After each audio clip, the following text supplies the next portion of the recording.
Hello and welcome. This is the How to Love Being Married podcast with Paul and Shelley Seager. I just think you look lovely today. You look beautiful. I put my makeup on today. Oh, I love it. She always looks beautiful. So today we are talking about balancing and sharing families. I know that can be difficult and sometimes put a little bit of a bind in your marriage when you're trying to decide, well, it's my family's time and not your family's time, and you want to be able to share each other. We both have a family, and our families are important to us, and we need to learn to be able to share our families and be able to spend adequate time at both mom and dad's family and my in-laws' family. So anyway, we wrote some notes down, and let's talk about them, shall we? So I know when I went to get married, my dad said something to me, and it really didn't make a lot of sense at the time, but it makes a lot of sense now. And what he said is, when you marry a person, you marry the whole family. And I thought, didn't think much about it. I didn't really think what that meant. But you marry in my experience, my wife's mother and father and her siblings, and they're all part of the family now. So you get to deal with the big, bad, and the ugly.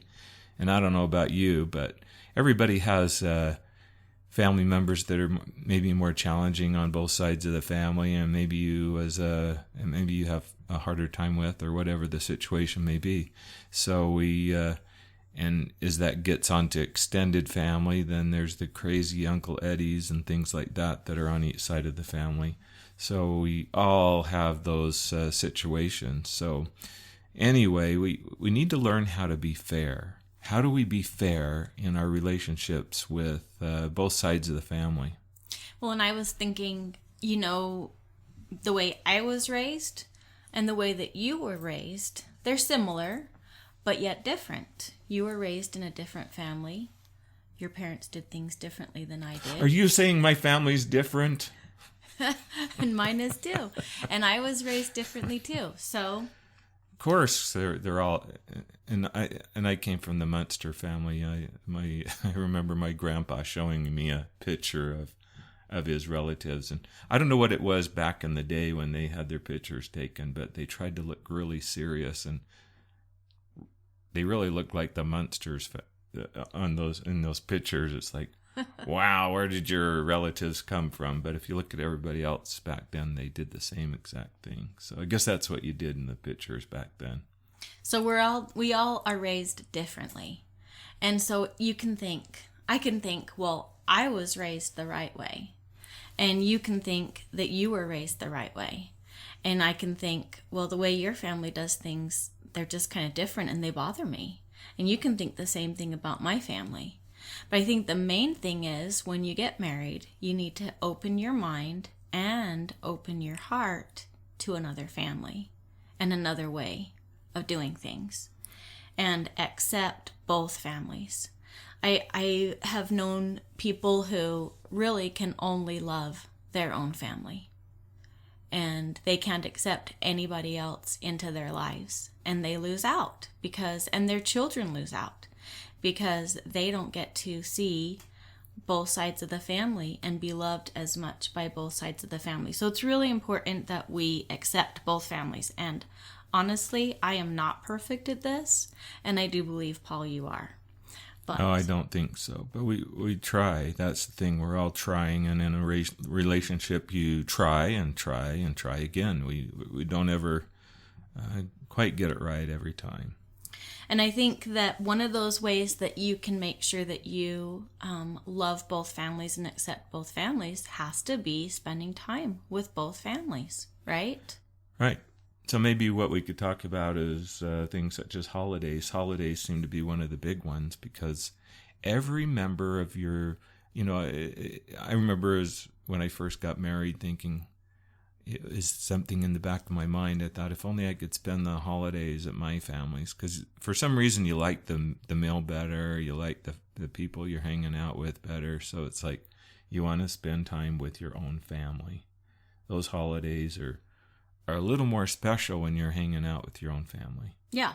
And speaking of holidays, like Thanksgiving, for instance, when we first got married, so my mom, she was a stovetop stuffing lady, and I am too, but I don't know how to make homemade stuffing. But Paul's mom, she made homemade stuffing. She stuffed it she made it homemade, and she stuffed it into the bird, and it had nuts in it, and I just thought it was so weird. Like, at first I didn't like the flavor, I just thought, this is so weird. Why would you do that? What's interesting is over time, I came to like your mom's stuffing better than stovetop stuffing. And over the years, I ended up not liking either one equally. I'm not a stuffing guy. No, so I think that's the thing. I think you have to give each other's family a chance. Right? You really do. You really do. You have both sides, so you have to learn to spend those holidays. Those holidays are important. And sometimes it can be a balancing act because maybe your family wants you there every time, and they expect that, and it's challenging for them not to have you there at the dinner table on those holidays. But and then trying to help your parents understand that is a challenge too. So it's always a balancing act to make everybody happy. Relationships in life are a challenge to keep everybody happy and keep that love going. Right. One thing that we used to do, or that I should say I used to do, is I've always kept a journal. I'm not great at it. Like, I don't write every day. I don't write. Fantastic. I don't write really often, but I do keep a journal. And so in my journal, I would write about, especially the holidays, and I would include where we went for the holidays, so that the next year, when everybody would say, well, where are you going this year for Thanksgiving? I could go look in my journal from last year and see where we went. And so that way we could make sure that we went to the right family each year. My families. Or my families, right. So holidays are a big one, and I know as our children have grown up and have gotten married, that's been one of the biggest challenges for them, hasn't it? Trying to figure out how to... It is. It's hard. It's a hard thing. And for all of them listening, we know that they are figuring it out, and we don't have any issues with how they figure it out. We love them, and they figure it out the way that works for them. Yeah. And I think that's one thing as a parent, as your kids get married, you do need to have some understanding and not get all bent out of shape if things aren't exactly perfect and wrapped up in a bow like you would like, because you need to let your kids work those things out with their spouses also. Yeah, and I think even encourage them to be fair. Encourage them to see both families. If they're seeing their in-laws, say, good for you. They're calling their in-laws, good for you. I'm glad that you're staying close. That's great. Yep. So holidays are a big one, and our kids have told us personally that that's probably been one of the hardest ones, is trying to be fair with both sides of the family for holidays. I think one of the things that is really important is to forgive. And again, Paul's so much better at this than me. No, actually, you're not. So this past week, my daughter's car was on our driveway, and I am not used to cars being in our driveway with this COVID-19 problem. So I backed out, and it was a little bit sunny, so the backup camera didn't work as well as it should have. And I clinked her bumper and scruffed it up and scruffed my bumper up. So we had to make a claim on our insurance in our driveway. It was an accident, my first accident ever. That was your fault? In the driveway, backing out of the garage. It wasn't that bad, but it ended up, I think, between both cars, about $1,800 in damage. So anyway, we had to put a claim, had a deductible, all those fun things. But Shelley smiled at me the whole time, said, "It's okay. It's okay." So anyway, and you know why I was better at that? I told you. It's because we had done that podcast on being forgiving of each other, and I had talked about how forgiving you've always been of me, so I remembered that. So all you out there, we need to forgive. I'm glad we did that podcast. Me too. So anyway, it's important to forgive. And you know, I have found that it's so much easier to forgive my own family than it is to forgive your in-laws. I don't know why that is. It's so much easier for me. I think it's when your in-laws do something, it's like, I'm not going to talk to them forever. I've had it with them. Yeah. And didn't like that mother-in-law anyway. Exactly. Actually, I did love my mother-in-law. She's since passed away, but she was a fantastic lady. And your mom was as well. Great lady. So forgiving your in-laws, it's really important to forgive anyone, really. Yeah, for sure. Some people have a hard time with that, but it's an important one to work on and to forgive. And I also think be honest. I think about your mom. Your mom was so wise, and she used to say, you know what? Tell people what you really think. And of course, she was one of the kindest people I've ever known. She wasn't rude when she said things, but she was just honest. And you always knew where you stood with her. I never felt like she was talking about me behind my back and didn't care about me or love me.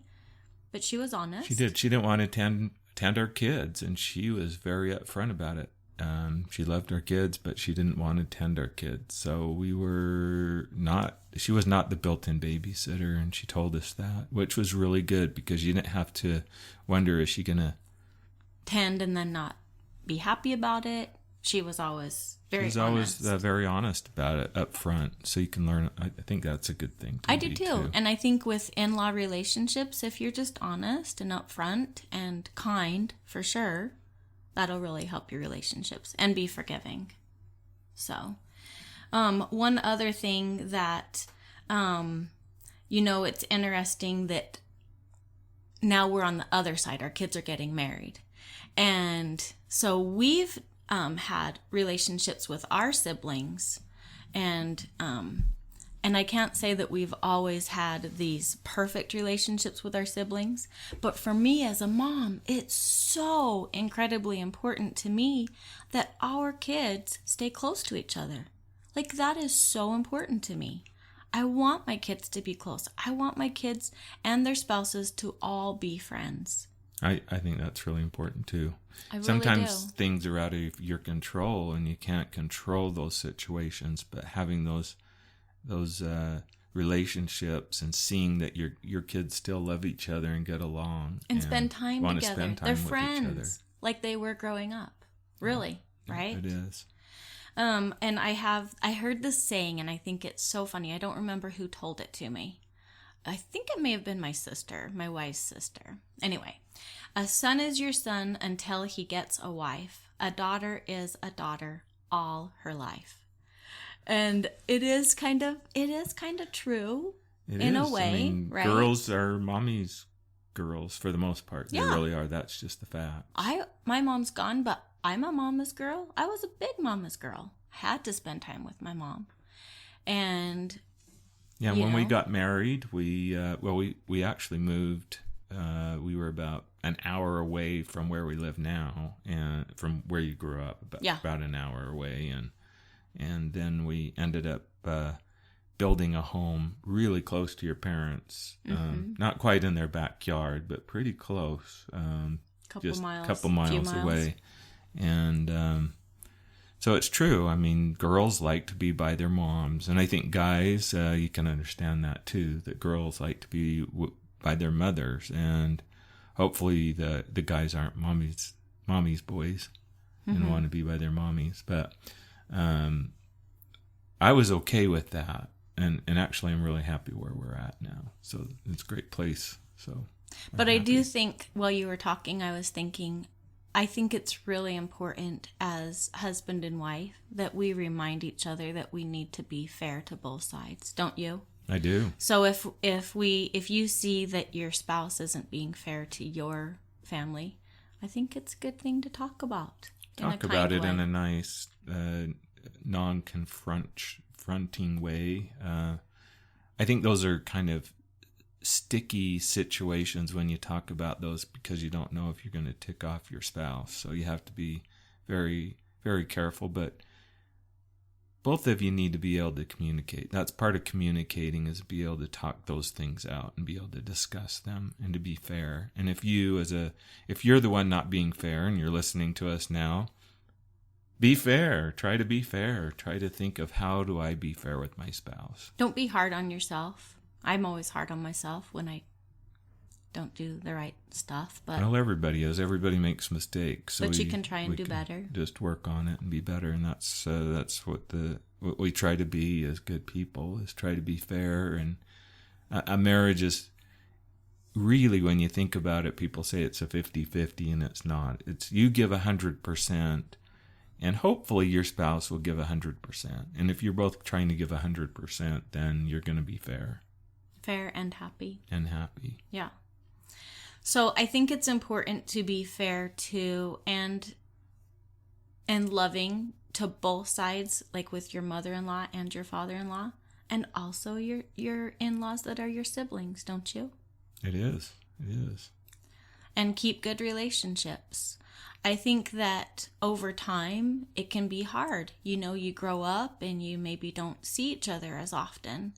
And especially once your parents start passing away. And I think it's important to still stay close and still find time to have a relationship with your siblings. And I think that gets harder and harder because they tend to move away and get further apart. And you get your own families, your own grandkids, now that we're having grandkids. And then you're busy. You're busy. And it's They're really busy. hard to find the time to actually get together and do some things. So, and especially now with the COVID thing, it makes it even a little harder to do that. So sometimes a phone call will have to suffice right now. Yeah, I think the more we talk about this and think about this, the more that it comes back to me is time. It's time. It's spending time together. It's spending time together doing whatever you can do. Right now, like we were talking to our daughter, and right now with COVID-19, she said, you know what? Sometimes it's just making a phone call or even using Marco Polo. If you're not familiar with Marco Polo is a great app. Kind of fun, huh? It is fun. We've been doing that with our kids, and you can do There's Marco Polo. only one thing, you start saying something dumb. Like I do every time. No, you don't. What's funny is she talks into her phone, and I do the same thing, and I'll say, "Hello there?" ? or something like that, and so she'll do that in Marco Polo. Yeah, so. I start doing punctuation when I don't need to. But anyway, so Marco Polo is a great way to stay in touch, stay in contact. But one thing that our daughter said is, she said, if one side of the family doesn't do parties and the other side of the family does do parties, then she said what they have done is, if they've, for instance, been with our family and we've had 2 parties in a row, and they haven't seen her husband's side of the family, and her husband's family doesn't really do parties, then she said what they've done is she'll schedule a time with his mom and say, hey, when can we come and see you and get together? And they come up with a time, and then she texts out to all of her husband's siblings and says, hey, we're going to go see Mom on such and such a date. Would you guys be able to come? And she said, in a way, it almost becomes a party. And I was thinking when she said that, that's how it was with my family.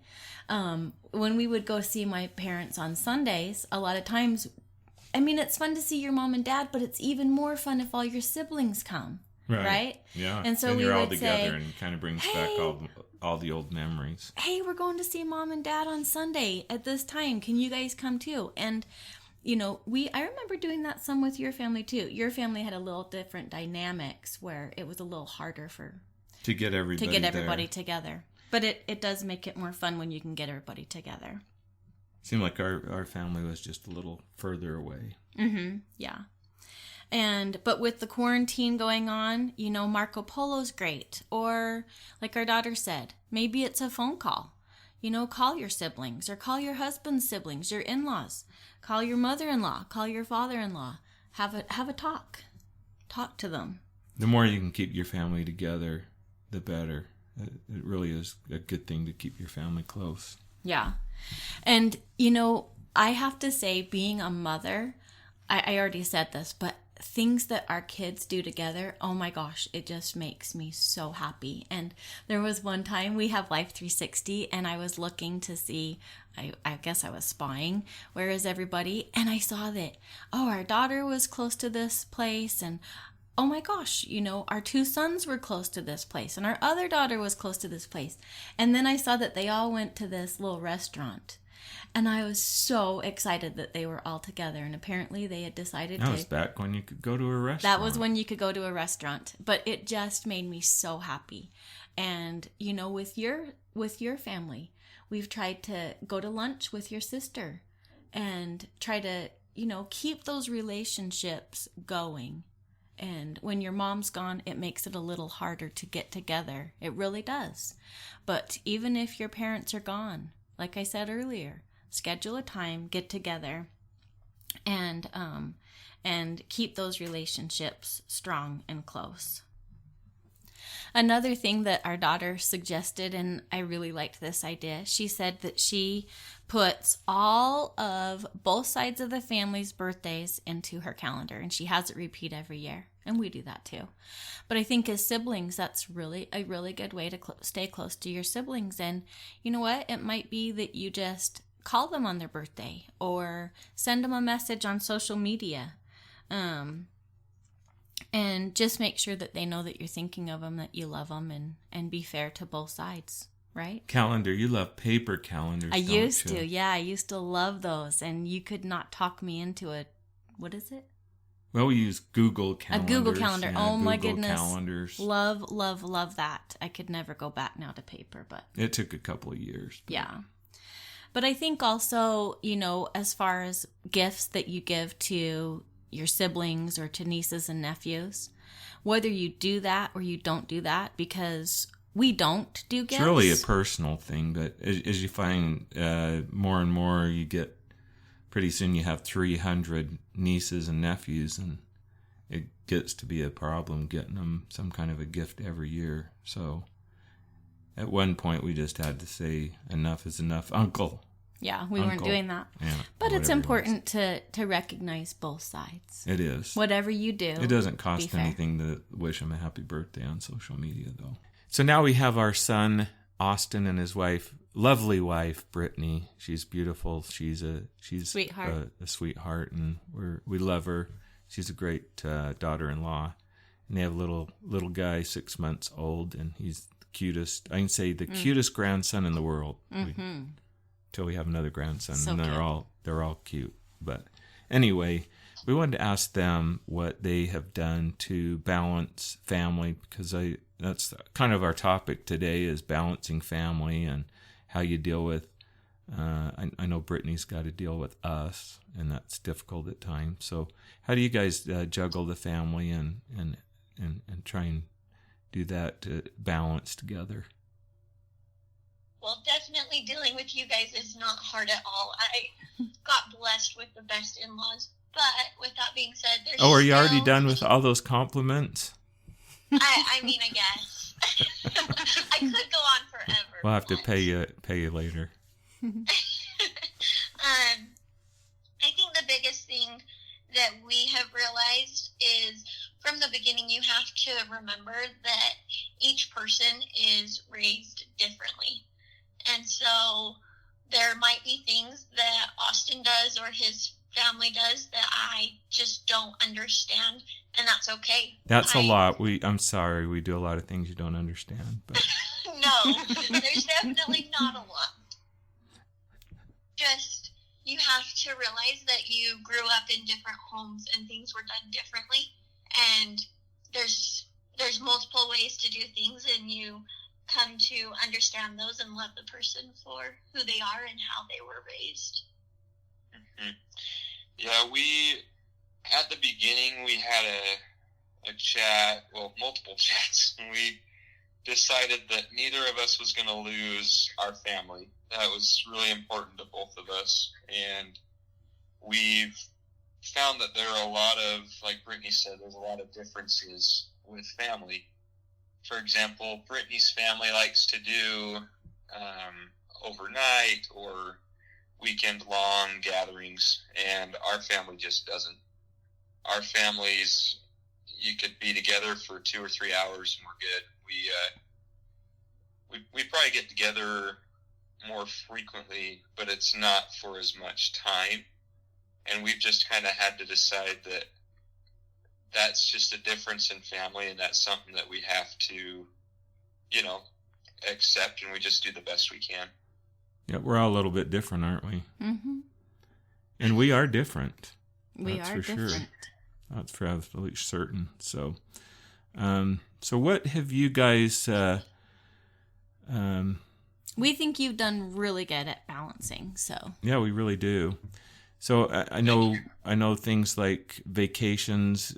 We don't do a lot of those as a family. I don't even know if Brittanee does a lot of those. I think you guys maybe do some camping outings that we don't do, but we've tried to get together maybe once a year and gone overnight for a couple of nights somewhere, and that can be a challenge too. Putting that many people together.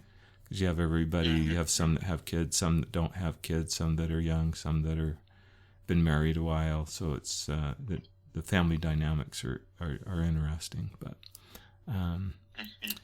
so I don't know how you guys feel about those kinds of things, about how to juggle those kinds of situations. I mean, that is another part of the family dynamic. Just that Brittanee's family likes to do a lot more camp outs, and our family doesn't. And if you were to say, well, you can only go to one camp out a year with each side, that would, cause some problems, and you kind of have to juggle that best you can. I think the biggest thing we've realized is it's never going to be exactly fair if you count it by hours. Like, oh, we spent so many hours with my family, now it's let's go spend this many hours with your family. It's just not. It's going to cause more problems if you're that picky about it. So we just try to think about, oh, when did we see your family last? When did we see mine? And because my family lives further and we go out of town to extended family a lot, it is longer time. But we make sure to see you guys, Austin's side of the family, probably more frequent than my family. And those traditions, I mean, they are important, the traditions that you have as families. I know. Right. I'm not a game player. Brittanee knows that. I don't like board games. I think they're kind of boring. That's why they're board games. But I know they love your family. I think I think everyone in your family loves board games, correct? Yes, every Christmas we would get a new game. So that is a big thing in my family. So they like to do that. Shelley likes it a little more than I do, but depends on the game. Depends on the game, but I don't know. It's probably something that was bred into me. I don't know, but and Austin loves board games, so that works out really great for them. But it's weird because before I met Brittanee, I didn't. But women seem to change things you like, don't they? In a good way.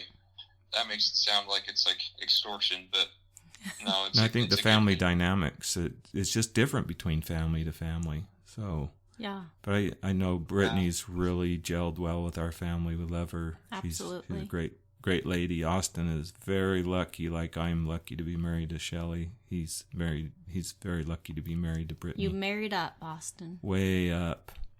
I don't know what she saw in me, but he kinks his neck now to look that far up. Now I think I'm going to have to pay you guys for all these compliments.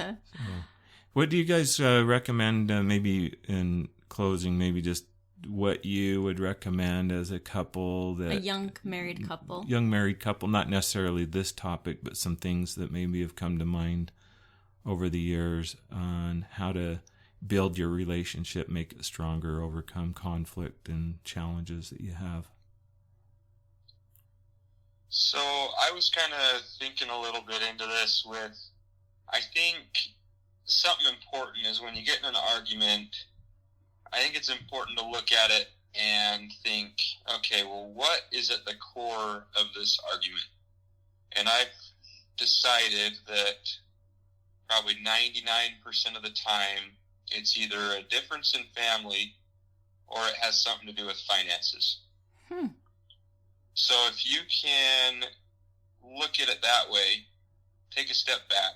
So, for example, say we're going to our family's house for a Sunday dinner, and our family likes to talk. We don't like board games.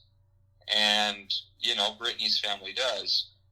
And so that, was something I think for a long time that was difficult for us. And it was kind of a cause of, I don't know if I'd say like contention, but just like disagreement. Yeah. And so, again, if you step back, it's a difference in family. Say you want to buy a fancy car and your spouse doesn't. Well, money. I feel like most problems have to do with those, and I think it's important to take a step back and say, am I mad at my spouse, or am I mad at a disagreement that we might be having in one of these two areas? It's a good way to put it. Interesting, yeah. I think to go along with that, you just have to remember that the person's intentions are never to hurt you. Hopefully. Yes. It might come off that way sometimes, but they're never trying to attack you. It's just the situation. But the thought that I had was, no matter what, make sure you're always trying to serve each other, because that's what brings the love and makes your relationship stronger. Taking that time to really talk to one another and continue to get to know each other. Just because you're married doesn't mean you're done dating. You can still get to know each other, because sometimes things change, and it's important to make sure you're still both on the same page and just doing anything and everything you can to serve one another so that love can be strengthened. That's perfect. Wise. I can't say anything better. That's Yeah. perfect. Perfect. Well, we appreciate you guys. We love you. Yes, all we three do. of you. Yeah, we love you guys too. So thanks for helping us out today. Yeah, thank you. Yeah, thanks for We'll having get us you. on. We'll get you again. Sounds good. Hopefully we have some good advice that can help people. Yep, you We're have. still new to it too, so. We're all learning, aren't we? Everyone is. Mm-hmm. Okay, well, thank you. And I think that's a wrap for today. So anyway, we will see all of you next time. And until then, hope all of you Love being married.